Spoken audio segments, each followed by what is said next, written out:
Today, we're talking about the Supreme Court hearing arguments on presidential immunity, President Biden signing a law that could ban TikTok, continued protests on university campuses, and other top news for Friday, April 26th. Stay informed while remaining focused on Christ with the pour over today. Here's the quote of the day. Our loving Lord is not just present, but nearer than the thought can imagine. So near that a whisper can reach him. Amy Carmichael. Let's get started with some espresso shots. The Supreme Court heard arguments on the limits of presidential immunity yesterday. Former President Trump's team argued that presidents have absolute immunity from criminal prosecution, even after leaving office, for all official acts. They warned that the threat of looming prosecution would distort the president's decision-making when decisiveness is needed most. Justices seem skeptical of this absolute immunity, questioning whether it would allow a president to order a military coup, accept bribes, or sell nuclear secrets. However, the conservative majority seem to support limiting when former presidents might be prosecuted, a move which would send the case back to a lower court for analysis, potentially delaying Trump's federal trial until after November's election. Multiple justices impressed the importance of getting the ruling right, not just for the case, but for all future presidents.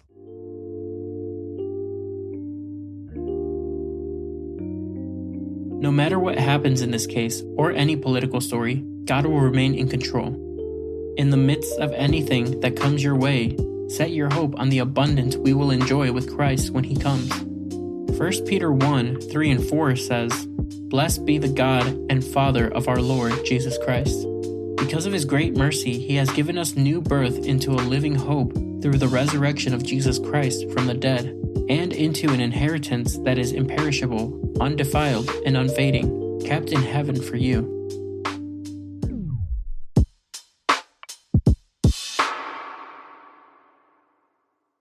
TikTok is on the clock.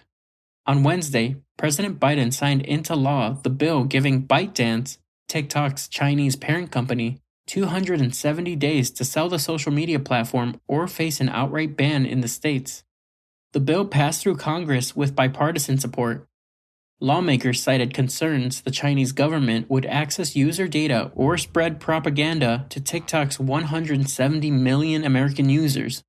TikTok, which has a strong record of using the First Amendment to fight similar bans, has vowed to take the issue to court.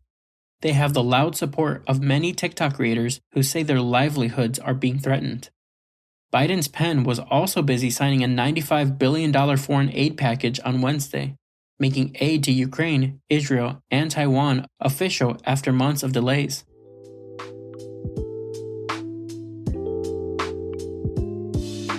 Our hope is never contingent on a legal or political outcome.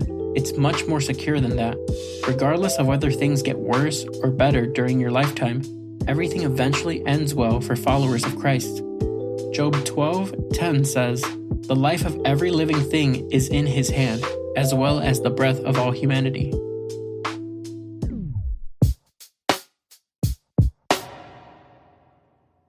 Protests have erupted across more than 200 university campuses. Students are pitching tents, chanting, and marching in the protests of the war in Gaza and universities' Israel connections clashing with police along the way. More than 500 protesters have been arrested this week. Harvard locked down its Harvard Yard, and Cal State Poly Humboldt shut down its campus as students occupied a building. House Speaker Johnson received a not-so-warm welcome at Columbia University, where the protests originated last week. He met with Jewish students, condemned the mob rule preventing lawful free expression, and appealed for executive action. Representative Ilhan Omar, whose daughter was arrested at Columbia, applauded students' cause as just and righteous and morally correct. Hamas also issued a statement calling protests useful and supportive activities for our cause.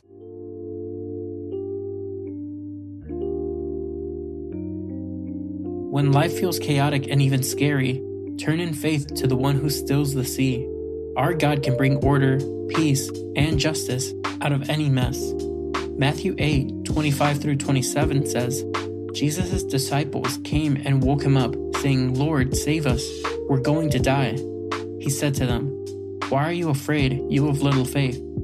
Then he got up and rebuked the winds and the sea, and there was a great calm. The men were amazed and asked, "What kind of man is this? Even the winds and the sea obey him."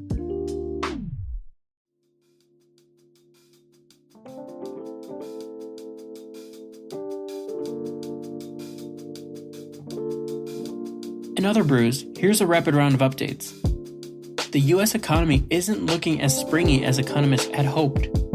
First quarter GDP growth clocked in at a rate of 1.6%, the lowest in 2 years, and well below expectations of 2.2%.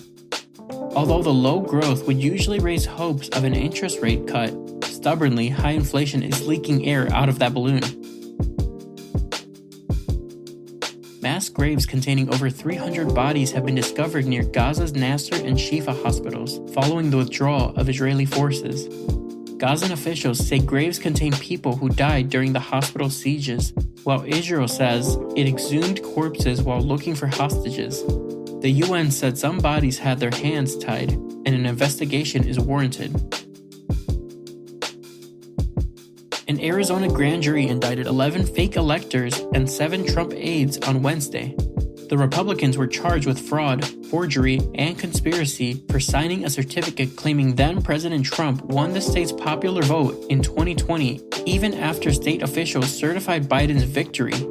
Arizona is the 4th state to bring such charges, which Republicans call politically motivated. Harvey Weinstein's 2020 rape conviction was overturned in New York's Court of Appeals yesterday. The state's highest court said the judge improperly allowed testimony against Weinstein based on allegations not involved in that particular case. Weinstein will remain imprisoned for his 2022 Los Angeles rape conviction while awaiting a new trial, where accusers could be asked to testify again. Flight cancellations just got slightly less painful. A new rule from the Department of Transportation requires airlines to automatically refund travelers whose flights are canceled or significantly changed, defined as a 3+ hour delay for domestic flights and 6+ hour delay for international flights. Transportation Secretary Buttigieg estimates the rule will save disgruntled travelers $500 million annually. And that's all we have for today. Thanks so much for listening. If you're listening on the Apple Podcasts app, give us a 5-star rating and drop a review. If you're listening on Spotify, give us a follow and hit the notification bell to never miss a new episode. We appreciate your support and hope you have a great weekend. We'll see you on Monday.